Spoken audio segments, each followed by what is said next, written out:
খেলা চলছে বিশ্বজুড়ে। ফুটবল, ক্রিকেট ছাড়াও খেলার রয়েছে এক দীর্ঘ ফর্দ। শুধু ফলাফল নয়, গত, আজ এবং আগামীর খেলাকে প্রেস বক্স থেকে আমরা দেখতে চাই ভিন্ন চোখে। সেই দেখাটাই দেখতে পাবেন এখন মাঠে। সঙ্গে আছি আমি নোমান আব্দুল্লাহ। শুরুতে এক নজরে দেখে নেব ক্রীড়াঙ্গনের গুরুত্বপূর্ণ খবরাখবর।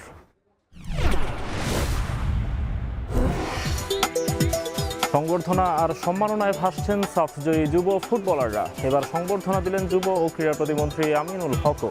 নগদ 1 লাখ টাকার পাশাপাশি ক্রীড়া ভাতার আওতায় এলেন ফুটবলাররা। দ্রুতই প্রধানমন্ত্রীর হাতে ট্রফি তুলে দেওয়া হবে বলে জানিয়েছেন ক্রীড়া প্রতিমন্ত্রী। উচ্ছ্বসিত রোনান সুলিভানরা।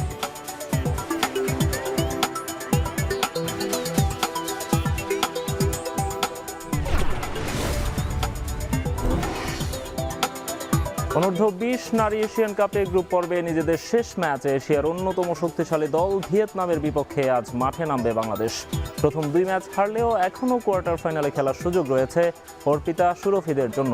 এজন্য শুধু ড্র করলেও চলবে বাংলাদেশকে।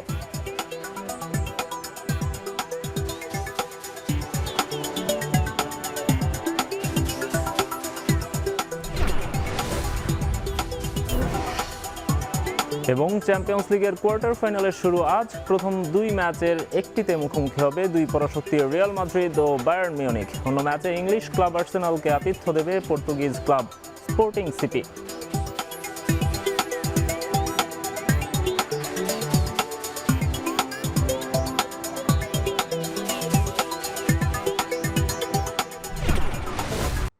দর্শক, দেখছিলাম ক্রীড়াঙ্গনের গুরুত্বপূর্ণ খবরাখবরগুলো। বাংলাদেশ দল সাফ জয় করে ফিরেছে আরও একবার। সেই গল্প আমরা শুনছি, আরও শুনতে চাই। অনেকদিন ধরেই চলবে সেই গল্প। আমাদের সঙ্গে আছেন বাংলাদেশের এই যুব দলের সঙ্গে শুরু থেকেই যিনি ছিলেন, বাংলাদেশ দলের দীর্ঘদিনের গোলকিপিং করেছেন জাতীয় দলে, তিনি বাংলাদেশকে নেতৃত্ব দিয়েছিলেন এবং বর্তমানে বাংলাদেশের অনূর্ধ্ব-20 সাফ দলের গোলরক্ষক কোচের দায়িত্ব পালন করছেন। আমাদের সঙ্গে আছেন বিপ্লব ভট্টাচার্য। বিপ্লবদা, আপনাকে স্বাগত জানাচ্ছি। ধন্যবাদ। বিপ্লবদা, আমরা বলছিলাম যে এই দলটাকে নিয়ে অনেক গল্পই হবে, অনেক কথা হবে, কিন্তু আমরা একেবারে শুরু থেকে জানতে চাই, আপনি দলটার সঙ্গে ছিলেন শুরুতে। এই দলটা যখন যশোরে ট্রেনিং করা শুরু করে সেখান থেকে আপনি এই দলটাকে দেখছিলেন। এর আগেও আপনি এজ লেভেলে কাজ করেছেন, বাট এদেরকে আপনি শুরু থেকে দেখছিলেন। যখন ইভেন হেড কোচও আসেনি তখন থেকেই আপনি তাদেরকে দেখছিলেন। সো ওভারঅল আপনারা প্রস্তুতিটা কিভাবে শুরু করেছিলেন? তখন থেকে আপনারা কি ভাবছিলেন যে একদম টপ পর্যন্ত? ধন্যবাদ। আসলে আমাদের এই দলটাকে নিয়ে কিন্তু সবাই অনেক স্বপ্ন দেখেছে, বিশেষ করে আমাদের বর্তমান প্রেসিডেন্ট তাবিদ আওয়াল স্যার এবং জাইদি স্যার। এই দলটাকে প্রাথমিকভাবে যখন আমরা সিলেকশন করি, এই দলটাকে যখন আমরা সিলেকশন ওয়াইজ আমরা আমাদের ফেডারেশনে জমা দিই, তখন থেকেই আমাদের প্রেসিডেন্ট স্যার এবং ভাইস প্রেসিডেন্ট যিনি জাইদি স্যার দুজনেই আমাদেরকে বলে যে ওদেরকে শামসুল হুদা একাডেমিতে পাঠিয়ে দেবো। কারণ শামসুল হুদা একাডেমি আসলে বাংলাদেশের এখন টপ ক্লাস একটা একাডেমির মধ্যে ওয়ান অফ দেম। সো ওইখানে সকল ফ্যাসিলিটিসগুলো আছে এবং আমরা সেই সুযোগটাকে কাজে লাগিয়েছি। ধন্যবাদ জানাচ্ছি জাইদি স্যারকে যে এত সুন্দর একটা পরিবেশ দিয়েছে ওইখানে আমাদের। আর আমরা ট্রেনিং করার সুযোগ পেয়েছি, খেলোয়াড়দের একসাথে রেখে প্রায় 2 সপ্তাহের উপরে ট্রেনিং করিয়েছি। তো ওইটাই কিন্তু আমাদের এই টিমটাকে একটা বন্ডিং তৈরি করা, ওইখান থেকেই শুরু আমাদের জার্নি। সো আমার মনে হয় যে এরপরে ঢাকায় আসা, মাঝখানে আবার লিগের খেলা শুরু হয়ে যাওয়া, তারপরে আবারও জাস্ট আমরা 5-6 দিনের একটা ট্রেনিং করি ঢাকায়। এবং ঢাকায়ও যদি বলি যে 5 স্টারে রাখা প্লেয়ারদেরকে সকল ফ্যাসিলিটিস দেওয়া, জাতীয় দলের সাথে পাশাপাশি রাখা, এটা কিন্তু অতীতে কখনো হয়নি। আর এই দলটাকে নিয়ে যে স্বপ্ন দেখেছেন আমাদের বর্তমান প্রেসিডেন্ট তাবিদ আওয়াল স্যার এবং জাইদি স্যার, এবং সেই স্বপ্নের প্রতিফলন আমরা হয়তো সাফে উপহার দিতে পেরেছি দেশবাসীকে। রাইট। ঢাকায় এসে আমরা দেখেছি প্রায় ক্লোজ ডোর সেশন করেছেন আপনারা। বেশিরভাগই গণমানুষের আড়ালেই করা হয়েছে আর কি, সমর্থকদের আড়ালে বা অনেক সময় মিডিয়ারও আড়ালে।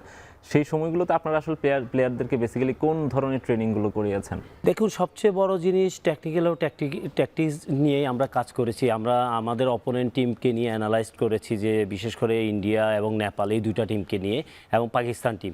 সো ওদের খেলোয়াড়রা কোন ফরমেশনে খেলে, ওদের শক্তি দুর্বলতা, এই জিনিসগুলোর উপরে কিন্তু আমরা জোর দিয়েছি। বিশেষ করে প্রথম থেকে যদি দেখেন, আমরা যশোরে যখন শুরু করি তখন থেকে কিন্তু প্রত্যেকটা দলকে নিয়ে আমরা আগে অ্যানালাইজ করেছি। কারণ অপোনেন্ট টিমের শক্তিগুলো নিয়ে আমাদের যেই আমরা গেম মডেলটা তৈরি করব অপোনেন্টের বিরুদ্ধে, প্রত্যেকটা দলের বিরুদ্ধে আমরা কিভাবে খেলতে পারি, সো ওইগুলো নিয়েই বেশি কাজ করেছি। কারণ আমরা গণমাধ্যম বা সব কিছু এড়িয়ে গেছি, এই জন্যই আমাদের এই টিমটা আপনারা জানেন যে সবচেয়ে ট্যালেন্টেড একটা দল, একটা প্রেশার আছে এবং এখন ধরেন সোশ্যাল মিডিয়াতে ধরেন আমাদের খেলোয়াড়রা অনেকভাবে বুলিংয়ের শিকার হচ্ছে। সো আমরা চাইনি যে ওরা এত প্রেশারের মধ্যে থাকুক, এত বড় একটা টুর্নামেন্ট খেলতে যাচ্ছি আর দীর্ঘদিন আমাদের খেলোয়াড়রা কিন্তু আপনার ভালো একটা রেজাল্ট পাচ্ছিল না, হ্যাঁ ছেলেরা।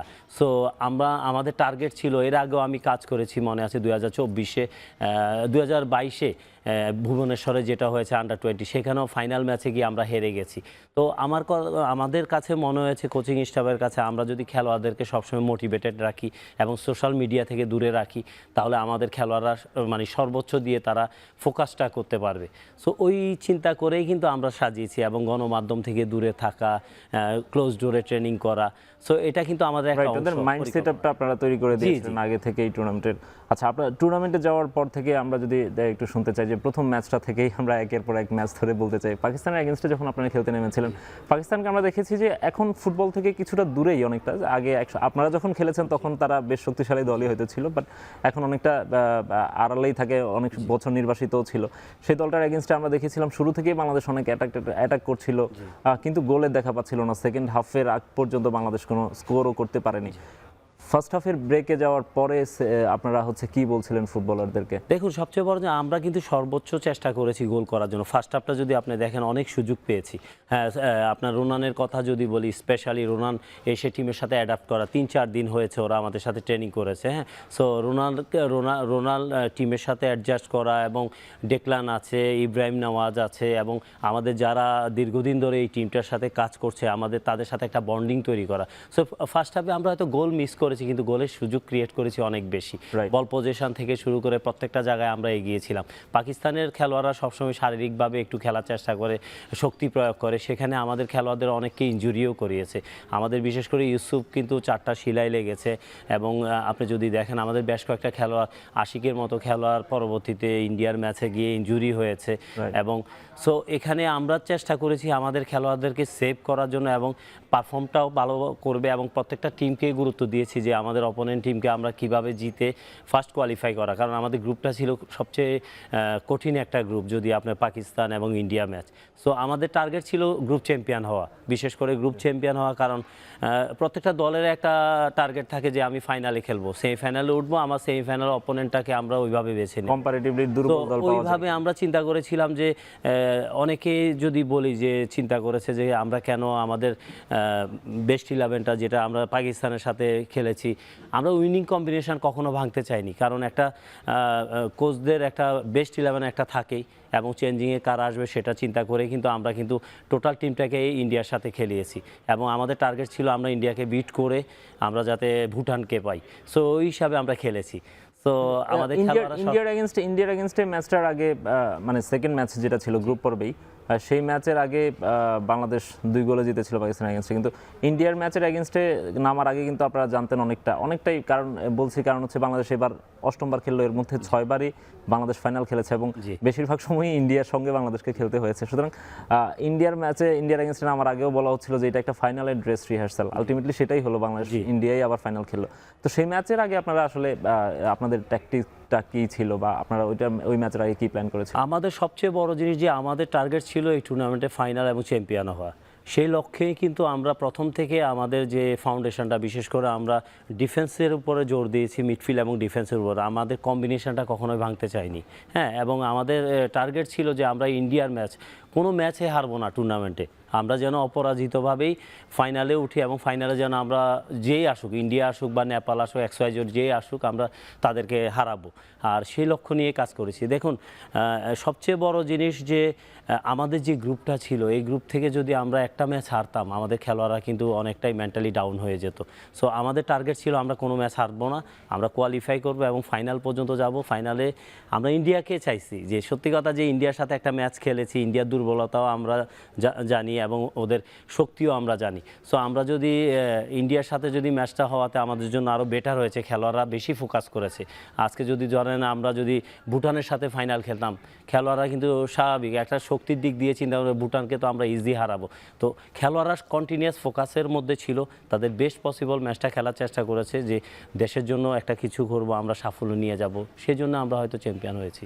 রাইট, কিন্তু একজনকে নিয়ে আলাদা করে বলতেই হয়, আপনি তিনি যে গোলকিপিং করেছেন, গোলকিপার বেশ নজর কেড়েছে, আমাদের যে ইসমাইল হোসেন মাহিন ছিলেন তিনি বেশ নজর কেড়েছেন। ফাইনালে শুধুমাত্র টাইব্রেকারের শটটা ঠেকিয়েছেন তা না, পুরো টুর্নামেন্টেই তিনি দারুণ খেলেছেন, টুর্নামেন্টের বেস্ট গোলকিপারও হয়েছেন এবং তিনি মোটামুটি একটা গোল কনসিড করেছেন ইন্ডিয়ার এগেইনস্টে ম্যাচটাতেই। ফাইনাল পর্যন্ত তিনি কিন্তু ক্লিন শিট রেখেছেন, রাইট।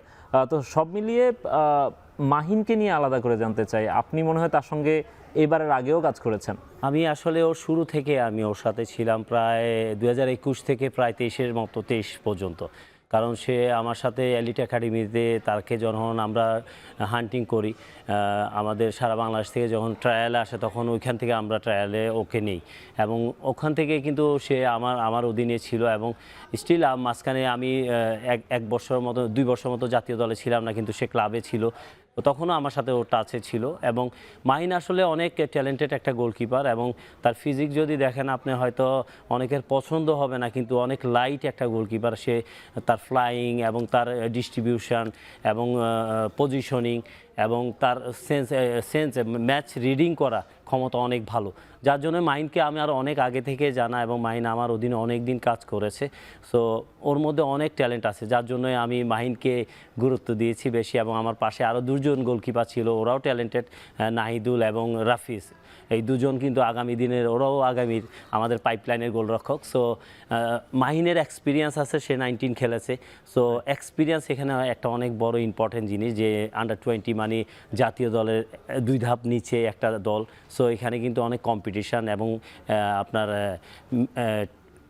এক্সপিরিয়েন্সের একটা ব্যাপার থাকে। সো যার জন্যই মাহিন তার সর্বোচ্চ লেভেলে পারফর্ম করেই কিন্তু সে সেরা গোলরক্ষক হয়েছে। কিন্তু তারপরেও আপনি কি বিপ্লব দা ভাবছিলেন যখন পেনাল্টি শুট আউটে গেল ম্যাচটা, আপনার কি এই আত্মবিশ্বাস ছিল যে মাহিন ঠিকই দিতে পারবে, বা আপনি আসলে তাকে ওই সময়ে কি টিপস দিয়েছিলেন? দেখুন, আমার ওর প্রতি অনেক কনফিডেন্স ছিল, বিশেষ করে আমরা যখন এলিট একাডেমিতে থাকতাম আমরা প্রতিদিন কিন্তু ওই যে ট্রাইব্রেকারগুলো নিয়ে কাজ করতাম, হ্যাঁ, এবং অত বছর পর হয়তো 2 বছর ওর সাথে আমি কাজ করি, কিন্তু এখানে যখন ক্যাম্পে আসে, আপনার যশোরের ক্যাম্পে প্রতিদিন কিন্তু আমরা গোলকিপাররা আলাদা সেশন থাকে, তখন আমরা একে অপরকে ট্রাইব্রেকার করি, কখনো আমিও পোস্টে দাঁড়াই, হ্যাঁ। সো মাইনের সাথে এই খুনসুটি, আমার গোলকিপারদের সাথে ওইরকম খুনসুটি থাকেই। সো এর বাইরে এই ম্যাচের আগে যদি বলি, স্পেশালি যখন ড্র হয়ে গেল ম্যাচটা, 90 মিনিটের পর আসলো মাহিনের চোখে পানি তখন, হ্যাঁ।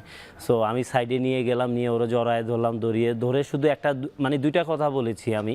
একটা হলো ওরে বলেছি যে তুমি টুর্নামেন্টে বেস্ট ফুটবল খেলেছো এবং তুমি এটা ধরে রাখো, যার চোখ বন্ধ করো, তোমার বাবা মার কথা স্মরণ করো, আর 20 কোটি মানুষের চিন্তা করো যে তুমি যদি সেভ করো 20 কোটি মানুষ হাসবে, আর তুমি যদি সেভ করতে না পারো আজকে 20 কোটি মানুষ কাঁদবে। ওই সময়টা তো পুরোটা ওর হাতে। তো আর বলেছি যে তুমি শান্ত থাকো, বিশেষ করে পেনাল্টি সেভের প্রথম শটটা, বিশেষ করে আমি প্রথম শটটা তুমি একদম শান্ত থাকবা, তুমি জাস্ট দেখো অপোনেন্টের স্ট্রাইকারকে দেখো, তার পায়ের দিকে খেয়াল রাখো, বলের দিকে দেখবা তুমি বল পাবা, ঠিক আছে। সে ফার্স্ট বলটা ভালোভাবে, শটটা কিছুটা দুর্বল ছিল, ফার্স্ট পোলে ছিল, রাইট সাইডে ছিল, সে তার লাইনে চলে গিয়েছিল। সো আসলে আপনারা যদি কম্পেয়ার করেন, আপনি যে দুর্বলের কথা বলেন, যে পেনাল্টি শট আমাদের যে পানেনকা শট করেছে আমাদের রোনাল্ড, তো এখানে গোলকিপার দাঁড়ায় থাকে, এটা পেয়ে যেত, গোলকিপারের ফস। তো এটা হলো গোলকিপারের ক্রেডিট। সো মাহিনকে আমি 100% ক্রেডিট দিব, সে ফোকাসে ছিল এবং সে তার জাজমেন্টটা একদম পারফেক্ট করেছে বলে আমরা ওই বলটা সেভ করতে পেরেছে। একটা সময় মনে হচ্ছিল যে বিপ্লব দা, এই যে ওরা যখন ওদের গোলকিপার যখন ইনজুরির নাটকটা করলো এবং তখন বাংলাদেশের যে রাকসাম ছিল সে আবার মিসটাও করলো, এই যে মোমেন্টামটা নষ্ট করে দেওয়ার একটা চেষ্টা তারা করেছে। এটা আসলে একটা গেম প্ল্যানের অংশ ছিল ওদের ইন্ডিয়া টিমের, ইন্ডিয়ার গোলকিপারের। এটা আসলে সময় ক্ষেপণ, ওর কনসেন্ট্রেশন নষ্ট করা। বাংলাদেশ টানা গোল করছিল আমাদের, কিন্তু সবচেয়ে বড় জিনিস এই যে রাকসানের কথা বলেন, ও হলো সবচেয়ে বেস্ট পেনাল্টি টেকার, এবং আমরা অন্য অনেকে হয়তো মিস করবে জানি, কিন্তু সে মিস করবে না। আর সে সবসময় গ্রাউন্ডে এই পাওয়ারফুলে করে, কিন্তু গ্রাউন্ডে করে। ওই দিন তার শটটা উপরে হয়েছে, ডিউটি হতে পারে, এটা হয়তো ব্যাড লাক, যে কেউ মিস করতে পারে। দিন শেষে আমরা জিতে দেশে জয়ী হয়েছি, সেটা হলো সবচেয়ে বড় মূল্যমান ছিল। অবশ্যই, বাট ওরাও চেষ্টা করেছে, বাংলাদেশের ম্যাচ রিডিং থেকে শুরু করে টেকনিক্যাল ট্যাকটিক্যাল সব দিক থেকে বাংলাদেশও ম্যাচটা তুলে নিতে পেরেছে এবং সাফে জয় এনেছে। আমরা এইসব বিষয় নিয়ে আরও গল্প করবো বিপ্লব দা, তার আগে ছোট্ট একটা বিরতি নিব। এখন মাঠে নিচ্ছে একটা বিরতি, ফিরছি একটু পরেই।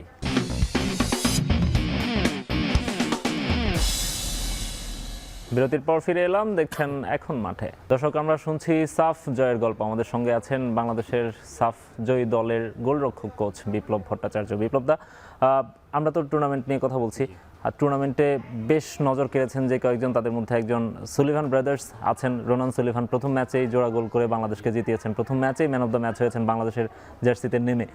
তাকে নিয়ে অনেক কথা হচ্ছে। আপনি তো গোলকিপিং করেন, বাট আপনাকে তো সবসময় হচ্ছে নজর রাখতে হয় যে স্ট্রাইকিং এরিয়ায় যারা থাকেন, বিশেষ করে প্রতিপক্ষ স্ট্রাইকার যারা থাকে তাদেরকে আপনার অনেক রিড করতে হয়, রাইট? সো ওই সেন্স থেকে আপনি যদি দেখেন একটা স্ট্রাইকারের মধ্যে কি কি গুণাবলী থাকতে পারে, কি কি স্ট্রং জোন আছে তার, কি কি উইকনেস আছে তার, সবই নিশ্চয়ই আপনাকে রিড করতে হয়। ওই সব দিক থেকে যদি আপনি চিন্তা করেন, রোনান সুলিভানকে আপনার অ্যাজ এ স্ট্রাইকার বা অ্যাজ এ ফরওয়ার্ড তাকে আপনার কেমন মনে হয়েছে, তার গোল স্কোরিং অ্যাবিলিটিস বা অন্যান্য সব কিছু মিলে? দেখুন, আমরা প্রথম যেদিন ওকে প্রথম ট্রেনিংয়ে দেখি, প্রথম দিন থেকেই ওর মধ্যে মনে হয়েছে যে একজন নাম্বার 9 আমরা পেয়েছি। হ্যাঁ, সো তার মধ্যে সেই একটা প্রপার নাম্বার 9 এর বাংলাদেশের অভাব ছিল। তো আমরা সেই জিনিসটা নিয়ে কাজ করেছি, আর ও হয়তো 3-4 দিন সেশন করেছে, 3-4টা সেশন করতে পেরেছে আমাদের সাথে ঢাকায়। সো ওইখানেই মনে হয়েছে যে সে এখানে ক্লিক করবে এবং সে এখানে আমাদের জন্য বেস্ট চয়েস। এবং সে ওয়াইজ ওর সাথে পার্সোনালিও কথা বলা যে তার পজিশনটা নিয়ে সে কি করবে। আমরা সবসময় ওকে বলেছি একটা জিনিস, যে তুমি সাইডে বেশি যাবা না, তুমি শুধু নাম্বার 9 পজিশনটা ইউজ করো, এখানে তোমার কাছে বল আসবে, বল পাবা, তুমি কাজে লাগাবা। দেন সে সেই জিনিসটাই করতে পেরেছে। আসলে আমি মনে করি রোনান যে পারফর্ম করেছে, এর চাইতে সে যদি আমরা ইন ফিউচার যখন একটা লং টার্ম ধরেন 3 সপ্তাহ 4 সপ্তাহ আপনার ট্রেনিং ক্যাম্প হবে, তখন যদি সে প্রথম থেকে আসে, সে আরও বেটার ফুটবল উপহার দিবে বাংলাদেশকে, এবং তার পজিশনটা নিয়ে ও আরও বেশি অ্যাডাপ্ট করতে পারবে আমাদের টিমের সাথে, আমি মনে করি। টেকনিক্যাল দিক থেকে যদি চিন্তা করেন, সে কি অন্যদের তুলনায়, মানে অন্যদের সঙ্গে তার আসলে ডিফারেন্সটা কি? আপনি আমাদের নাম্বার 9-এ যে কিছু অভাব ছিল, সে যেমন পজিশনে থাকা এবং বল পেলে মুভমেন্টগুলো ঠিক রাখা এবং অপোনেন্টের দুটো সেন্ট্রাল ব্যাককে সবসময় ডিস্টার্ব করা, সেই জিনিসগুলো কিন্তু সে করতে পারে। সে তার পজিশন নেওয়া এবং রাইট পজিশনে থাকা, এই জিনিসগুলো অসাধারণ। এবং পাশাপাশি তার ফ্রি কিক অনেক ভালো ছিল। ফ্রি কিক নিয়ে সে ফ্রি কিক এবং সেট পিসগুলো অনেক ভালো করে, বিশেষ করে রাইট সাইড থেকে। তো এই জিনিসগুলো তার অনেক অনেক ভালো। রাইট। অনেকে বলছেন যে তাকে এই মুহূর্তে জাতীয় দলে খেলানোর মতো অ্যাবিলিটিও তার মধ্যে, বা খেলার মতো অ্যাবিলিটিও তার মধ্যে আছে। আপনি সেটি দেখেন কিনা, মানে এরই মধ্যে তিনি আসলে ন্যাশনাল টিমে কল পাওয়ার অ্যাবিলিটি তার আছে কি? অবভিয়াসলি তার সে কোয়ালিটি আছে, সে জাতীয় দলে খেলার মতো। অবশ্যই 20 বছর, আমি যদি 17-18 বছরে জাতীয় দলে খেলতে পারি, তাহলে রোনাল্ড পারবে না কেন? তার সেই কোয়ালিটি আছে। এবং আমি তো বললাম যে আমাদের যখন 3 সপ্তাহ 4 সপ্তাহ ট্রেনিং ক্যাম্প থাকে, তখন যদি সে প্রথম থেকে অ্যাডাপ্ট করে টিমের সাথে, তাহলে টিম কম্বাইনটা তৈরি করতে পারবে। তার জন্য অ্যাডাপ্ট করা ইজি হয়ে যাবে তখন জাতীয় দলের সাথে। রাইট। আরেকজন তার যে ভাই আছেন ডেকলান সুলিভান, আমরা দেখেছি তিনি খুব কম গেম টাইম পেয়েছেন। এটা নিয়ে অনেক রকম কথাও হয়েছে। বাট আপনারা যারা দল সাজান, আপনারা যারা কৌশল সাজান, আপনাদেরকে তো অনেক প্ল্যান করেই করতে হয়। তো আপনারা কোন প্ল্যানের হিসেবে, বা তাকে কেমন দেখেছেন, বা কেন মনে হয়নি যে তিনি টিমের পার্ট, মানে বেস্ট 11-এর পার্ট হতে পারেন? দেখুন, ওর অ্যাটাকিংটা খুব ভালো। হ্যাঁ, ও আসলে অরিজিনালি সে রাইট ফুল ব্যাকের প্লেয়ার। তার অ্যাটাকিংটা ভালো ছিল। আর আমাদের, বিশেষ করে আমরা কোচিং স্টাফে যারা ছিলাম টোটাল, আমাদের ফেডারেশন থেকে সর্বোচ্চ প্রায়োরিটি দিয়েছে আমরা সততার সাথে কাজ করার জন্য। হ্যাঁ, কখনোই কেউ কোনো রকম আমাদের উপর চাপিয়ে কোনো কিছু দেয়নি। আমরা কোচিং স্টাফরা ডিসাইড করেছি মানে এই টুর্নামেন্টের জন্য আমাদের বেস্ট পসিবল টিমটা নামানোর জন্য। হ্যাঁ, তো আমাদের কাছে মনে হয়েছে যে আমাদের উইনিং কম্বিনেশন, বিশেষ করে আমাদের ফাউন্ডেশন স্ট্রং জায়গা হলো আমাদের ডিফেন্স লাইন। আপনি যদি দেখেন আমাদের ডিফেন্স লাইনে ইউসুফকে আমরা রাইট ফুল ব্যাক খেলিয়েছি ফাইনালে। হ্যাঁ, এবং রিয়াদকে আমরা স্টপারে নিয়ে এসেছি, কারণ ডিউ টু আমরা চিন্তা করেছি যে আমাদের এই ফাউন্ডেশনটা আমরা কখনো ভাঙবো না, কারণ উইনিং কম্বিনেশনটা খুব ইম্পর্টেন্ট। আর রোনাল্ডের কথা যদি বলবো, ডেকলানের কথা বলবো, অনেক ভালো প্লেয়ার। কিন্তু আমরা এই মুহূর্তে আমরা এই টিমের সাথে 3-4 দিনের ট্রেনিংয়ে আমরা ওই রিস্কটা নিয়ে নিই তাকে ডিফেন্ডার হিসাবে খেলানোর জন্য। সত্যি কথা, সে ভালো প্লেয়ার, কিন্তু ওকে একটু সময় দিতে হবে। আমরা যদি 3 সপ্তাহ 4 সপ্তাহ ট্রেনিং পাই, তাহলে আমাদের গেম মডেলের সাথে তার যায় কিনা সেটা আমরা দেখব। কারণ কন্টিনিউয়াস সে কোনো ম্যাচও খেলেনি, আমরা কোনো প্রদর্শনী ম্যাচও খেলতে পারিনি। যাওয়ার আগে একমাত্র আবহানির সাথে একটা ম্যাচ খেলেছি। সো ওখানেও তাকে খেলানোর সুযোগ হয়নি, অল্প কিছু সময় খেলেছে। সো আমার মনে হয় যে এসব কারণেই হয়তো আমরা এই খুব অল্প সময়ের মধ্যে আন্তর্জাতিক ম্যাচটা তাকে ডিফেন্সে আমরা রাইটফুল ব্যাকে খেলিয়ে যাতে কোনো রকম যারা proven player যারা আছে কম্বিনেশনের সমস্যা না হয়, যার জন্য আমরা এই রিস্কটা নিই। হয়তো দেখুন আমরা কিন্তু কখনোই একটা ভালো প্লেয়ারকে আমরা চিন্তা করি না যে এত দূর থেকে এসেছে, তার কোয়ালিটি আছে বলেই আমরা টিমে রেখেছি। কিন্তু কোচদেরও একটা ধরেন নিজস্ব একটা জায়গা থাকে যে আমরা টিমের রেজাল্টের জন্য কি করব। সো আমরা কিন্তু সবাইকে সমান চোখে দেখার চেষ্টা করেছি। এখানে হয়তো ধরেন ওকে গেম টাইম কম দিতে পেরেছি, সামনে এএফসি আছে, তাদেরকে কিন্তু সেই সুযোগ আছে। তারা যদি আসে আবার আমাদের সাথে ইনভলভ হবে ফিউচারে, সেখানে কিন্তু তাদের অনেক গেম টাইম পাওয়ার অনেক সুযোগ থাকবে। রাইট, এবং যদি একটা লম্বা সময় ধরে তাদেরকে দেখা যায়, নিঃসন্দেহে রেগুলার স্টার্টার তারা হতে পারবেন। অথবা আপনার কি মনে হয় যে তার মধ্যে ওই পসিবিলিটি আছে কিনা ন্যাশনাল টিমে পর্যন্ত যাওয়ার অ্যাবিলিটি তার মধ্যে? ডেকলানের কথা বলছি আমি। সময় লাগবে, অবশ্যই সময় দিতে হবে। দেখেন এখানে আন্ডার 20 যারা গেছে, ফিউচারের জন্য একটা আন্ডার 20 আমাদের যারা খেলেছে, প্রত্যেকটা খেলোয়াড়ের কথা বলেন, যারা ম্যাচ খেলেছে এবং যারা টিমে ছিল। আপনাকে আমি জাস্ট একটা উদাহরণ দিই, আমরা টিমের জন্য নিজেদের স্যাক্রিফাইস যদি বলি, আমাদের সেমিফাইনাল ম্যাচ নেপালের অ্যাগেনস্টে আমাদের মিডফিল্ডে সমস্যা হচ্ছিল। সো না সরি, স্ট্রাইকিংয়ে সমস্যা হচ্ছিল। তখন আমরা রিফাত কাজীকে নামানোর জন্য বলেছি, যে ওই সময় আমরা 1 গোলে জিততেছিলাম নেপালের সাথে, আমরা একটু প্রেশারে ছিলাম। তো 1 গোলে জিতেছিলাম, রিফাতকে আমরা কনফার্ম করেছি, রিফাতকে বললাম যে তুমি রেডি হয়ে আসো। রিফাত এসে সরাসরি বলেছে, স্যার আমার জায়গায় এখানে আপনারা স্যামুয়েলকে নামান, আমাদের এখানে ম্যাচ জিতে বেরোতে হবে, আমার অ্যাটাকিংয়ের আর দরকার নেই, আমাদের একটা ডিফেন্ডিংও রোল প্লে করবে, অ্যাটাকিংও প্লে করবে, সেটা স্যামুয়েল। তাহলে এটা কত বড় একটা স্যাক্রিফাইসের ব্যাপার। আমাদের টিম বন্ডিংটা এখানে অনেক বড় ছিল, যে প্রত্যেকটা খেলোয়াড় তার কাছে মনে হয়েছে ওই ম্যাচটা সে ফিট নয়, সে 100% দিতে পারবে না, তার জায়গায় আরেকজনের কথা বলছে। তার মানে আমাদের টিম কম্বিনেশন এবং টিমের বন্ডিংটা ওই সময়ের ম্যাচের ওই সময়ের সিচুয়েশন অনুযায়ী নয়, সে বলতেছে যে স্যার আমাকে দিবেন না, আমার জায়গায় আপনি স্যামুয়েলকে দেন। এই যে ধরেন আমরা যারা কোচিং স্টাফ ছিলাম, আমাদেরকে আমাদের খেলোয়াড়রা পর্যন্ত সাপোর্ট করেছে যে কিভাবে একটা টিমের রেজাল্ট বের করতে হয়। তো এটা কিন্তু একটা এক্সাম্পল আমি বললাম। সো এরকম টোটাল টিম, রোনাল্ডোর কথা বলি, তারপরে আপনার ডেকলানের কথা বলি, ইব্রাহিমের নেওয়াজ, ওকেও আমরা বেশি গেম টাইম দিতে পারিনি, কিন্তু তাদের মধ্যে টিমের জয়টার দরকার ছিল বেশি। তারা কিন্তু সবসময় আমাদের এনকারেজ করেছে, সাপোর্ট করেছে, যে তোমরা যেটা করতেছো এটাই বেস্ট।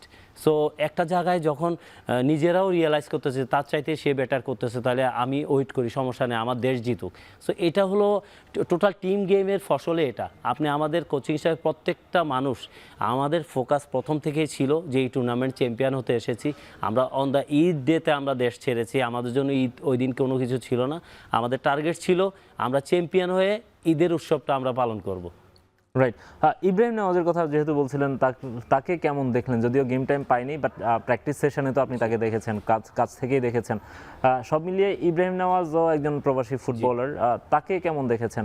যে অবশ্যই ভালো প্লেয়ার, কিন্তু সবচেয়ে বড় জিনিস সে ওয়েদারের সাথে একটু অ্যাডজাস্ট করতে সমস্যা হচ্ছিল। সবচেয়ে বড় জিনিস, আমাদের এখানে অনেক গরম, সে ঠান্ডার দেশে খেলে, বিশেষ করে 2-3 জনের কথাই বলবো। সো ইব্রাহিম নেওয়াজের যেটা হলো, Ibrahim with the ball very good player, no doubt, কিন্তু উইদাউট বলে আমাদের কাছে মনে হয়েছে সে চেজিংটা কম করছে। কারণ আমরা এই টুর্নামেন্ট খেলতে গেছি যে আমাদের কিন্তু 100% সবাই চেজিং করবো, যখন বল লস করবো মিডফিল্ডারের যে দায়িত্বগুলো, সে যায় দায়িত্বগুলো পালন করবে। সো ওই হিসাবে ইব্রাহিমের সাথেও আমরা কথা বলেছি। ইব্রাহিম বলছে না, আমার চাইতে সুপিরিয়র প্লেয়ার আছে, কারণ ওর একটু সমস্যা হচ্ছিল সবচেয়ে 3-4 দিনে ট্রেনিং করার পর তার ওই লেভেলটা ওই জায়গায় ছিল না, যার জন্যই আমরা হয়তো ওর গেম টাইম বেশি দিতে পারিনি। কারণ আমাদের উইনিং কম্বিনেশনের পাশাপাশি আমরা এমন বিশেষ করে ইন্ডিয়া এবং পাকিস্তানের সাথে ম্যাচ খেলেছি, দুইটা অনেক স্ট্রং অপোনেন্ট যদি বলি, দুইটা টিমের সাথে ম্যাচ খেলে আবার সেমিফাইনালের জন্য রেডি হওয়া, এখানে বেশি চেঞ্জ করার সুযোগ ছিল না আমাদের কাছে। রাইট, বিপ্লব দা, একটু আমাদের এই যে আমরা প্রবাসীদের নিয়ে বা যারা হচ্ছেন হিরো তাদেরকে নিয়ে আলাপ করতে গিয়ে যেটা হচ্ছে যে অন্যরা একটু আড়ালে চলে যাচ্ছেন, বাট এটা তো team game, team tournament, team সাফল্য পেয়েছে। তারপর কয়েকজনকে নিয়ে আলাদা করে সমালোচনা হচ্ছিল, বিশেষ করে আমাদের মোর্শেদরা বা দু একজন যারা হচ্ছে মিস করছিলেন, দু একটা গোলের সুযোগ নষ্ট করছিলেন। তো তাদেরকে আপনারা কিভাবে মোটিভেটেড রাখছিলেন, এটা খুব গুরুত্বপূর্ণ ব্যাপার। আর হচ্ছে তাদেরকে আপনারা ওই সময়গুলোতে আসলে কি টিপস দিচ্ছিলেন? দেখুন, বিশেষ করে মোর্শেদ, ফয়সাল, তারপরে মানিক থেকে শুরু করে আমাদের যারা ছিল সবাই, কিন্তু আমাদের যারা খেলেছে এবং যারা চেঞ্জে খেলেছে এবং যারা সাইড লাইনে ছিল, সবাইকে শুধু আমরা একটা কথাই বলেছি, আমরা এখানে চ্যাম্পিয়ন হওয়ার লক্ষ্যে এসেছি। তোমাদের সবার আগে সোশ্যাল মিডিয়া থেকে দূরে থাকতে হবে। সোশ্যাল মিডিয়া অনেক কিছু আসবে। আমি বলি যে দেখো, আমরা যখন খেলেছি আমাদের সময় কিন্তু আবাহনী মোহামেডানের সাপোর্টাররা না তখন এরকম ছিল না, কিন্তু ওপেন সামনে এসে গালিগালাজ করতো, অনেক কিছু করতো। তো সোশ্যাল মিডিয়ায় অনেক কিছু আসবে। তোমরা এখন ম্যাচিউরড, তোমরা 20 বছরের টকবগে ছেলে, তো তোমরা এই জিনিসগুলো সোশ্যাল মিডিয়া থেকে যত দূরে থাকবে আপাতত তত ভালো থাকবে। যারা তোমাদেরকে বুলিং করছে, এটা মনে করো তোমাদের জন্য আশীর্বাদ। তোমরা শুধু ফোকাস করো তোমাদের বেস্ট পসিবল ম্যাচটা খেলার জন্য। রাইট। বিপ্লবদা একটু ছোট করে বলবেন, আমরা তো প্লেয়ারদের নিয়ে অনেক আলাপ করতে করতে আমরা কোচিং স্টাফ নিয়েই আলাপটা কম করি আর কি।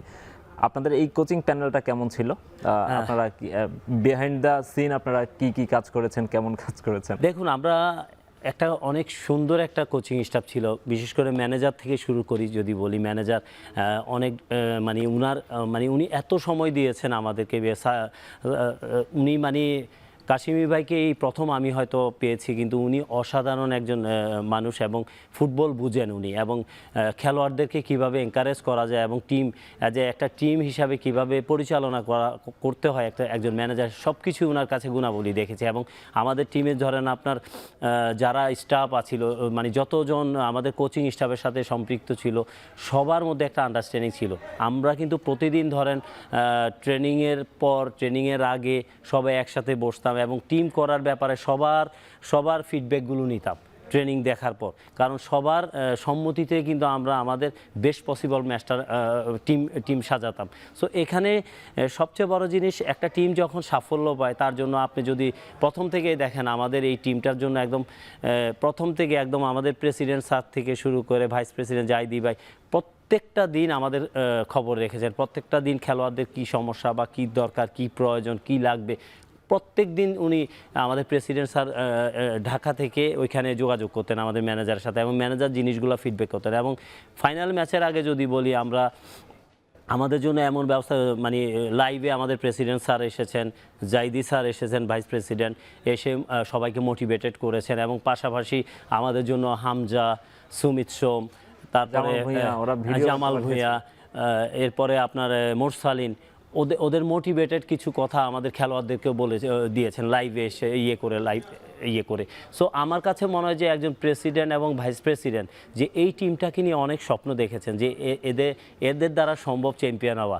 এবং ওই ওয়াইজ যদি আপনাদের এই ফার্স্ট টাইম 5 স্টার হোটেলে রাখা, জাতীয় দলের সাথে রাখা, একজন প্রেসিডেন্ট কতটুকু সুদূর প্রসারী চিন্তা করেছেন এই টিমটাকে নিয়ে। যদি আমরা এখানে ব্যর্থ হতাম, তাহলে এত কিছু করার পর, এত সুযোগ সুবিধা দেওয়ার পর, তাহলে এটা আসলে কি 20 কোটি মানুষের পাশাপাশি একজন প্রেসিডেন্টও হতাশ হয়ে যেতেন।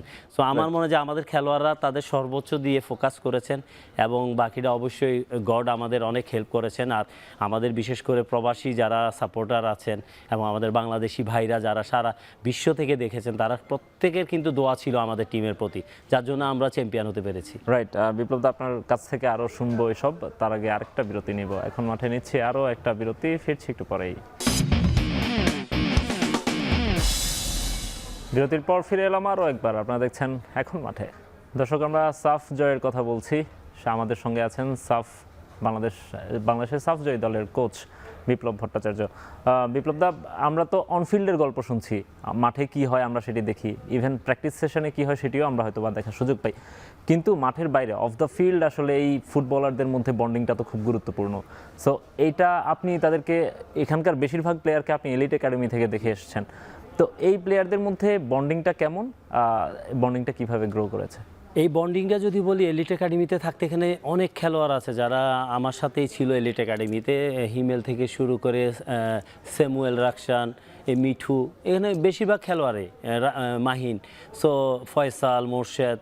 সো আমার কাছে প্রথম থেকে ওদেরকে আমরা আসলে একটা ডিসিপ্লিনের মধ্যে বড় করেছি প্রথম দিক থেকে যদি বলেন, এবং ওদেরকে যেটা বলতাম সেটাই করতো। একটা গাইডলাইন তৈরি হয়েছিল। কিরকম গাইডলাইন কি ছিল? দেখেন, আমরা এলিট একাডেমিতে প্রথম যখন ওদেরকে রাখি, তারা মোবাইল ইউজ করতো সপ্তাহে 1 দিন।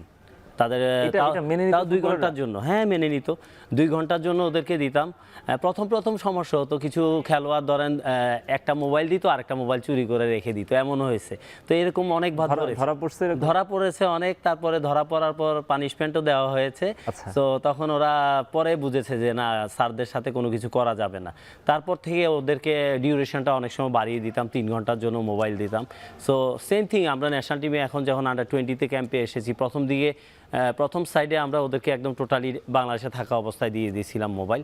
কিন্তু ওইখানে যাওয়ার পর পাকিস্তান ম্যাচের পর থেকেই আমরা যখন দেখলাম যে বেশ কিছু বুলিংয়ের শিকার হচ্ছে আমাদের খেলোয়াড়রা, মোবাইলটা থাকলে সমস্যা হবে, তখন আমরা আমাদের ম্যানেজার সহ আমরা বসে ডিসাইড করি যে ওদের থেকে মোবাইলটা অন্তত ডিনারের পর নিয়ে নিব। তো 7টা থেকে আমাদের 7:30 8টা থেকে আমাদের ডিনার ছিল।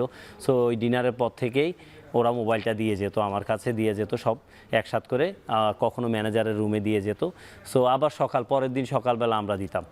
তো ওভাবে ওরা মেনে, কারণ ওরা প্রথম থেকে অ্যাডাপ্টেড। মানে সোশ্যাল মিডিয়া থেকে দূরে রাখার জন্য। আমরা চাচ্ছিলাম যে আসলে টুর্নামেন্টটা জয় করার জন্য অনেক কিছু স্যাক্রিফাইস করতে হবে। Without sacrifice can't achieve anything লাইফে। সো আমার মনে হয় যে আমরা এই জিনিসটা ওদেরকে বোঝাতে সক্ষম হয়েছি এবং ওরা ওইভাবেই মেনে নিয়েছে। প্রত্যেকটা খেলোয়াড়ের মধ্যে আন্তরিকতা অনেক বেশি।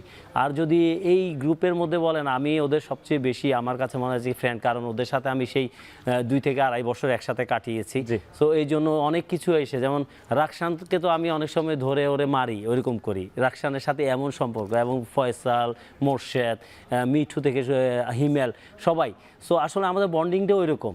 কোচ যেমন মাঠে কোচ, কিন্তু মাঠের বাইরে বন্ধুর মতো, বন্ধুসুলভ আচরণ, ফ্রেন্ড মানে বন্ধুর মতো মেশা। সো ওই জিনিসগুলোর জন্য ওরা অনেক কিছুই আমাদের কাছে মানে শেয়ার করতে পারে। সো এটা কিন্তু ইম্পর্টেন্ট জায়গা। সো এই জন্য, এবং মাঠে গেলে আবার আমাদেরকে রেসপেক্ট করা, যে আমরা যেই জিনিসটা বলি সেই জিনিসটাই ফলো আপ করা। তো এই জন্যই কিন্তু ওরা ধরেন খুব সহজে আমাদেরকে অ্যাডাপ্ট করতে পেরেছে। রাইট। কিন্তু পাশাপাশি যদি বলি, আমাদের মিশু ছিল, আমাদের কোচ, অ্যাসিস্ট্যান্ট কোচ মিশু ছিল, এবং রিদন ছিল। আমাদের যে একটা সুন্দর কম্বাইন, এবং মার্কের কথা বলবো, স্পেশালি মার্ক আসার পর শুধু একটা কথা বলেছেন যে দেখো, আমি যাই হই না কেন, পৃথিবীর মনে করো এই দেশে সেরা কোচ আমি, কিন্তু আমি তোমাদের ফিলোসফি কম বুঝবো, এখনও আমি অ্যাডাপ্ট করতে পারিনি। তোমরা ভালো জানো এই টিমটাকে কিভাবে পরিচালনা করবে, তোমরা প্লেয়ার সম্বন্ধে জানো, প্রোফাইল সম্বন্ধে জানো, তোমার সেশনগুলো কি করেছো। আমি আসার আগে তোমরা 2 সপ্তাহের উপরে এক জায়গায় সেশন করেছো, এর আগে তাদের সাথে একাডেমিতে কাজ করেছো। সো তোমরা তোমাদের গেম মডেলটা ফলো করো, আমি আমার নলেজগুলো তোমাদের শেয়ার করবো যত। ফক্সকে অ্যাজ এ কোচ কেমন দেখেছেন? দেখুন, ওনার অনেক এক্সপিরিয়েন্স, ওনার অনেক এক্সপিরিয়েন্স। উনি ইংলিশ প্রিমিয়ার লিগ খেলেছেন, একজন খেলোয়াড় ছিলেন একটা সময়, এবং ওনার মধ্যে অবশ্যই অনেক এক্সপিরিয়েন্স আছে। উনি জাস্ট এটাই বলেছে যে আমি 1 সপ্তাহে এসে কিছুই জানবো না, কিন্তু তোমাদেরকে আমি আমার তরফ থেকে আমার এক্সপিরিয়েন্সগুলো শেয়ার করব। আচ্ছা, প্লেয়ারদের নিয়ে কথা বলছিলাম, বন্ডিং নিয়ে কথা বলছিলাম, তো এই প্লেয়ারদের মধ্যেই প্লেয়ারদের নিয়েই প্রথম ম্যাচের পরে আপনি বলছিলেন যে প্লেয়ার অনেক বুলিংয়ের শিকার হচ্ছিল। কথা হচ্ছিল মূলত যে বলা হচ্ছিল যে রোনান সুলিভানকে বল দিচ্ছিলেন না ফয়সালরা, এটা নিয়ে কথা হচ্ছিল যে মনে হয় বন্ডিংয়ে ঘাটতি আছে কিনা, অথবা তারা সেলফিশ ফুটবল খেলছে কিনা, এই ধরনের অনেকগুলো কথা কিন্তু ঘুরছিল। আপনারাই ভালো বোঝেন ম্যাচের সিচুয়েশনটা, গেম রিড করতে পারেন বেটার, বা দেখেছেনও কাছ থেকে। আপনাদের কাছে কি মনে হয়েছে যে আসলে সেলফিশ ফুটবল খেলছে কেউ? জি না, আমরা কখনোই এটা মনে করি না। কেন, একটা খেলোয়াড় তার যখন দেশের জন্য খেলতে নামে তখন সর্বোচ্চ চেষ্টা করে যে আমি পারছি না, আমার সতীর্থকে আমি বলটা দিয়ে দিই। সো কিছু কিছু সিচুয়েশান আছে, দেখেন আমাদের স্ক্যানিং করা, অনেক সময় ধরেন আমাদের এই খেলোয়াড়রা কিন্তু দেখেন অনেক প্রেশার নিয়ে খেলেছে। এই টুর্নামেন্টটা যদি দেখি, প্রথম থেকে আমাদের উপর প্রেশার ছিল, খেলোয়াড়দের উপর একটা প্রেশার ছিল। আপনি যখন মাঠে যান, অনেক সময় দেখছি যে আমার একটা ভালো পজিশনে প্লেয়ার আছে, আমি তখন খেয়াল করতে পারছিলাম না যে আমি মারলে গোল হয়ে যাবে। সো এইসব সিচুয়েশান হয়, কিন্তু কখনোই ইচ্ছাকৃতভাবে হয় না। আপনি যদি ফয়সালের কথা বলেন, মোর্শেদ, ফয়সাল, রাকসান, ওদের রুমমেট হলো আপনার ডেকলান এবং রোনাল, দুইজনে কিন্তু, এবং ওদের সাথে খুব ভালো সম্পর্ক, একই রুম ইউজ করে। ফ্রি কিকটা নেওয়ার সময়, রোনান ফ্রি কিকটা নেওয়ার সময় যে ফ্রি কিক নিতে দিচ্ছিল, এই যে ও এমনি দেখাচ্ছে, দেখুন ফ্রি কিক যেই দূর থেকে ফ্রি কিকটা করবে, আমাদের এখানে কিছু ফ্রি কিকের কয়েকটা আমরা প্ল্যান করি। সেই প্ল্যানের অংশ হিসাবে আমাদের ওই সিচুয়েশন থেকে অত দূর থেকে যখন শট নিব, আমাদের একটা পরিকল্পনা ছিল প্রথম থেকে। আমরা তো ট্রেনিংয়ে এই জিনিসগুলো করি। তো ফয়সালরে দিয়ে আমাদের শুরু করার কথা। ফয়সাল তখন বাইরে দেখাচ্ছিল, ফয়সাল দেখাচ্ছিল আমাদেরকে যে আমরা কোনটা করব, 1 নাম্বার করব না 2 না 3 নাম্বার। হ্যাঁ, সো তখন এইভাবে দেখাচ্ছিল। তো মানুষ মনে করেছে যে ফয়সাল নিজে মারার জন্য এটা করছে, আসলে টোটালি এটা রং। তো তখন আমরা ওইখান থেকে ইনস্ট্রাকশন দিয়েছি রোনাল্ড সরাসরি মারবে, তো এই জন্য রোনাল্ড এই শটটা নিয়েছে। রাইট, মানুষ অনেক সময় বা আমরা অনেক সময় দূর থেকে অনেক কিছু বুঝি, আপনারা কাছ থেকে দেখেন, সেজন্য এটা আসলে পরিকল্পনার অংশ, আমাদের পরিকল্পনা থাকে। রাইট, বিপ্লব দা, আমরা আপনার কাছ থেকে আরো শুনবো, তার আগে আরেকটা বিরতি নিব। এখন মাঠে নিচ্ছি আরো একটা বিরতি, ফিরছি একটু পরেই। বিরতির পর ফিরে এলাম আরো একবার, দেখছেন এখন মাঠে। বিপ্লব দা, আমরা তো সাফজয়ীদের নিয়ে কথা বলছিলাম, আপনাকে নিয়ে একটু আমার জানার বিষয় আছে, সেটা হচ্ছে আপনার অন্তর্ভুক্তি অনেকটা সারপ্রাইজিং ছিল। আমরা দেখেছি আপনি লেট একাডেমিতে ছিলেন, এরপর মাঝখানে হুট করে আপনি বাংলাদেশ ফুটবলের সঙ্গে আর ছিলেন না। আবার এই টুর্নামেন্টের শুরুর আগে বাংলাদেশ দলের গোলকিপার কোচের দায়িত্ব নিলেন। তো মাঝখানের সময়টাই কি হয়েছিল, কোথায় ছিলেন, আবার কিভাবে ব্যাক করলেন এখানে? ধন্যবাদ। আসলে আমি মাঝখানে ক্যাম্বোডিয়া চলে গিয়েছিলাম, ক্যাম্বোডিয়ায় অনেকটা রাগ করে চলে গিয়েছিলাম। সো ওইখানে গিয়ে ধরেন বেশ প্রায় 6 মাস ছিলাম। ওই 6 মাসে ধরেন আপনার প্রায় 3 মাস আমি একটা স্কুলের একাডেমি ছিল বাচ্চাদের, ওইখানে সপ্তাহে 2 দিন করে আমি গিয়ে ট্রেনিং করাতাম। সো ওইভাবে থাকতাম। তো এই টিমের সাথে বা করছিলেন কার সঙ্গে? জি, রাগটা কার সঙ্গে করছিলেন? এটা ভুলে যেতে চাই। আচ্ছা। তো সেকেন্ড থিং হলো, আমি এখানে এসেছি, আবার আসলে সত্যি কথা বলি, আমি ওইখানে থাকা অবস্থায় আমাদের বর্তমান প্রেসিডেন্ট যিনি তাবিদ আউয়াল ভাই, ওনাকে আমি মেসেজ করি যে আমি বাংলাদেশে ফিরতে চাই, আমাকে যদি সেই সুযোগটা করে দেন তাহলে আমি কৃতজ্ঞ থাকব। সো তাবিদ ভাই তখন লন্ডনে ছিলেন, হামজাদেরকে আনার ব্যাপারে উনি কাজ করছিলেন। তখন ওইখান থেকে উনি আমার মেসেজ দেয় যে বিপ্লব ভাই, আপনি বাংলাদেশে আসেন, আপনি আমাদের পরিকল্পনার সাথে থাকেন, আমরা খুশি হব। সো আসলে আমি অবশ্যই কৃতজ্ঞতা জানাই যে আমাদের প্রেসিডেন্ট স্যারকে, উনি ওনার নিজ উদ্যোগে আমাকে ইনভাইট করেছেন এবং আমি এসেছি, উনি আমাকে এই কাজটা দিয়েছেন বলে আজকে আমি এটার পার্ট হতে পেরেছি। এটা আমার জন্য সৌভাগ্যের ব্যাপার। রাইট, বিপ্লব দা, আপনি আপনার প্লেয়িং ক্যারিয়ারে আপনি সাফ জিতেছিলেন, এখন কোচ হিসেবে সাফ জিতলেন, একটা ডিফারেন্ট এক্সপিরিয়েন্স নিশ্চয়ই। জি, আসলে প্রথমে যদি বলি, সাব গেমস জিতেছি আমি 99-এ ফার্স্ট, এরপর সাব ফুটবল জিতলাম আমরা 2003-এ। সো তখন প্লেয়ার ছিলাম, এটা দীর্ঘ সময় চলে গেছে। মাঝখানে ধরেন আমাদের মেন্স ফুটবলের জন্য কিন্তু অত বড় ধরনের 2010-এ সাউথ এশিয়ান গেম, যেটা আন্ডার-23 চ্যাম্পিয়ন হয়েছিল আমিনুলের নেতৃত্বে। তো এর পরবর্তীতে আমরা ওই রকম চ্যাম্পিয়নশিপ দেখিনি। এরপরে 2024-এ আবার আমাদের আন্ডার-20 চ্যাম্পিয়ন হয়েছে মারুফ ভাইয়ের নেতৃত্বে। এরপরে কিন্তু আমরা কোনো চ্যাম্পিয়নশিপ দেখিনি। সো মাঝখানে 19-এ হেরেছে আমাদের বেশ কিছু টিম, আন্ডার-17 হেরেছে ফাইনালে গিয়ে এই ইন্ডিয়ার সাথে। সো আমাদের এটা কিন্তু আমার জন্য অনেকটাই প্রথম চ্যাম্পিয়নশিপ। মাঝখানে আমিও একটা লস্ট করেছি 2022-এ, যেটা আপনার ভুবনেশ্বর হয়েছিল, সেখানে আমরা ইন্ডিয়ার সাথে ফাইনালে এক্সট্রা টাইমে গিয়ে হেরে গিয়েছিলাম। তো 4 বছর পর আমরা আবার চ্যাম্পিয়ন হলাম। ওই জায়গা থেকে আমি অ্যাজ এ কোচ হিসাবে নিজের প্রথম সাফল্য পেলাম।